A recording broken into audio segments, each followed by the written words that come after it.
بسم اللہ الرحمن الرحیم۔ السلام علیکم۔ حاشی ٹی وی میں خوش آمدید۔ نئے آنے والے دوستوں سے گزارش ہے کہ آپ ہمارے چینل کو سبسکرائب کر لیں اور بیل آئیکن کو بھی پریس کر دیں تاکہ نئی آنے والی تمام ویڈیوز کا نوٹیفیکیشن آپ کو وقت پر مل سکے۔ بہت بہت شکریہ۔ تو آئیے اب چلتے ہیں آج کی ویڈیو کی طرف۔ یہ صلیبی جنگیں جاری رہیں اور جیسے جیسے وقت گزرا صلیبی جنگوں کی تعداد اور مقدار میں اضافہ ہوتا گیا۔ اسی طرح نائٹس کی تعداد اور حیثیت میں بھی اضافہ ہوتا گیا اور ان میں عیسائی جوشیلے سرداروں کی جگہ یہودی زعماء نے لینی شروع کر دی اور یہیں سے یہ تحریک رخ بدل کر دجال کے کارندوں کے ہاتھ میں آ گئی۔ نائٹس کے نام اور خطابات مختلف تھے جو ان کے تعارف، پس منظر اور فرائض کے حوالے سے رکھے جاتے تھے۔ ان میں سے ایک نمایاں گروہ ٹیمپلرز نائٹس کا تھا جو عیسائی نائٹس کے مختلف گروہوں کے ختم ہو جانے کے بعد بھی باقی رہا۔ اس گروہ نے تاریخ میں بے انتہا شہرت پائی اور آج تک نام بدل کر زندہ ہے، اس لیے کہ یہ عیسائی نہیں تھے۔ شروع میں تھے بھی تو بعد میں ان میں ایک مخصوص انسانی برادری کے لوگ شامل ہو گئے جنہوں نے یہ چولا پہن کر شہرت دوام حاصل کی۔ ٹیمپلر نائٹس ایک ایسا گروہ تھا جس کے سامنے ظاہر کوئی مقصد اور کوئی نصب العین نہیں تھا، لیکن در حقیقت ان کے سامنے ایک بڑا نصب العین اور اہم ایجنڈا تھا جس پر وہ صلیبی جنگجوؤں کی مدد سے کام کرنے لگے۔ ان کی نظروں میں پوری دنیا پر غلبے کا حصول اور عظیم ترین فرما روائی تھی۔ اگر سوال اٹھایا جائے کہ تھوڑے سے لوگ جو مسلمانوں سے بیت المقدس نہیں لے سکتے تھے پوری دنیا پر فرما روائی کا خواب کیسے دیکھ رہے تھے، اس کا جواب سمجھنے کے لیے ہمیں ان کی بنیاد اور پس منظر کو تفصیل سے دیکھنا ہوگا۔ ان کے اس خواب نے دنیا کو بہت سی آزمائشوں میں ڈالا اور ان کی اس احمقانہ مہم کے نتیجے میں انسانیت بہت سی آزمائشوں میں مبتلا ہوئی اور یہ آزمائشیں آج بھی جاری ہیں۔ آگے چل کر یہ گروہ مذہبی تنظیم سے بڑھ کر معاشی اجارہ داری قائم کرنے والا گروہ بنا، پھر معاشی طور پر مستحکم یہ گروہ دنیا کی سیاست میں دخیل ہو کر بادشاہ گر بن گیا۔ پس پردہ رہتے ہوئے دنیا کی حکومتوں کو اپنے مقصد کے لیے استعمال کرنا اس کا مخصوص ہنر ٹھہرا۔ اس کے بعد اس کا رخ عسکریات کی طرف ہوا۔ یہود کی روایتی تاریخ کے حوالے سے یہ خود میدان میں آ کر کبھی نہیں لڑا، یہ دوسرے کو لڑوا کر فتح کے ثمرات اپنی جھولی میں ڈالنے کا عادی ہے۔ لہٰذا دنیا کی اقتصادیات، سیاسیات اور عسکریات پر کنٹرول قائم کر کے یہ اس خواب کی تعمیل کے لیے جت گیا جس کی تعبیر انتہائی خوفناک ہے، یعنی ابلیس کی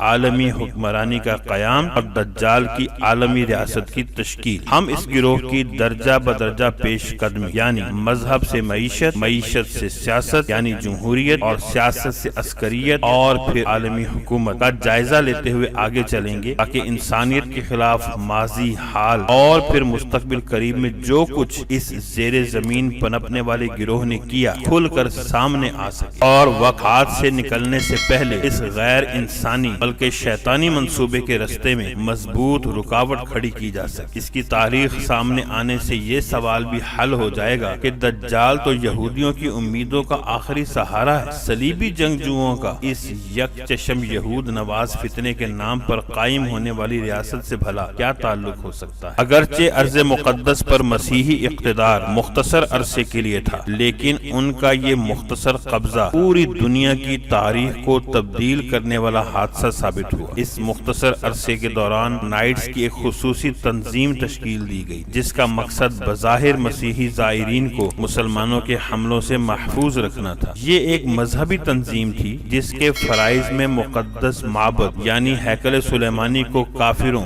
یعنی مسلمانوں سے بچانا بھی شامل تھا۔ چنانچہ یہ تنظیم اور اس کے ارکان دنیا بھر کے عیسائیوں کے لیے قابل احترام بن گئے۔ اپنے مذہبی فرائض اور مسیحی طرز حیات کی وجہ سے انہیں راہب کہا جاتا تھا۔ بعد ازاں یہ خطاب ترک کر کے انہیں ٹیمپلرز کہا جانے لگا۔ ٹیمپل معبد یعنی عبادت گاہ کو کہتے ہیں۔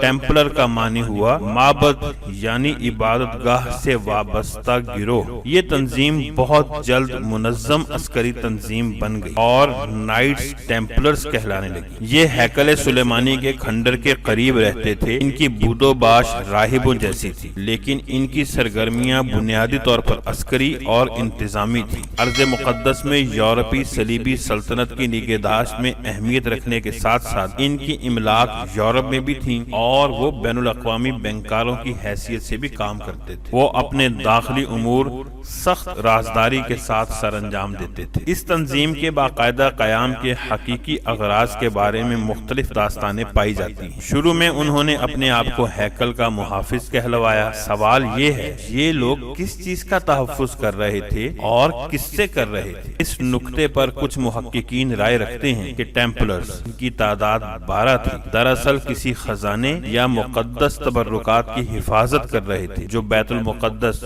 یا ہیکل سلیمانی سے ملے تھے۔ قدیم زمانے میں جب یہودی یروشلم میں آ کر آباد ہوئے تو وہ حضرت موسیٰ علیہ السلام کا صندوق بھی ساتھ لائے تھے، جسے بعد ازاں ہیکل سلیمانی میں رکھا گیا۔ اس صندوق کو تابوت سکینہ یا تابوت یہود کہا جاتا تھا اور اس میں حضرت موسیٰ علیہ السلام پر نازل ہونے والی تورات کی تختیاں رکھی گئی تھی۔ عہد نامہ قدیم یعنی تورات کا کہنا یہ ہے کہ یہ تابوت خالص سونے کا بنا ہوا تھا۔ عہد نامہ میں اس کی شکل و صورت اور لمبائی اور چوڑائی کی تفصیلات موجود ہیں۔ عہد نامہ کے مطابق اس تابوت میں وہ اصل تختیاں موجود تھیں جو کوہ سینا پر حضرت موسیٰ علیہ السلام کو اللہ تعالیٰ کی طرف سے عطا کی گئی تھی۔ اس کے علاوہ حضرت ہارون علیہ السلام کا عصا اور من و سلوہ کا برتن بھی اسی تابوت میں محفوظ تھا۔ تاریخ یہ تو بتاتی ہے کہ اسے ہیکل سلیمانی میں رکھا گیا تھا، لیکن یہ نہیں بتاتی کہ بعد ازاں اس کے ساتھ کیا ہوا۔ ٹیمپلرز کے دور میں ہیکل سلیمانی کا یہ حصہ زائرین کے لیے کچھ عرصے تک مرمت کے نام پر ممنوع قرار دے دیا گیا تھا۔ اس دوران اسے ٹیمپلرز نے کسی محفوظ خفیہ مقام پر منتقل کر دیا تھا، یا خود ٹیمپلرز کو بھی تبرکات ہاتھ نہ لگے اور وہ دنیا کو دھوکہ دینے کے لیے خود کو پر اسرار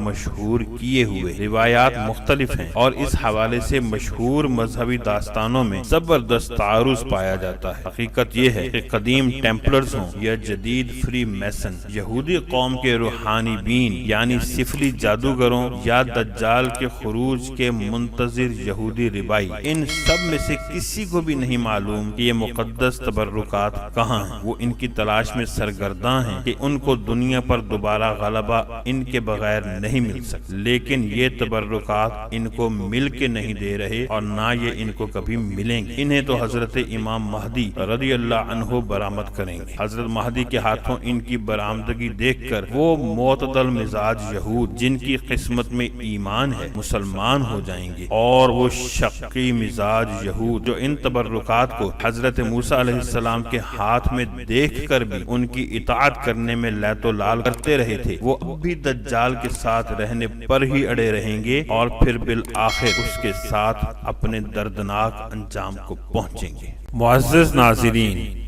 امید ہے آج کی ویڈیو آپ کو پسند آئی ہوگی۔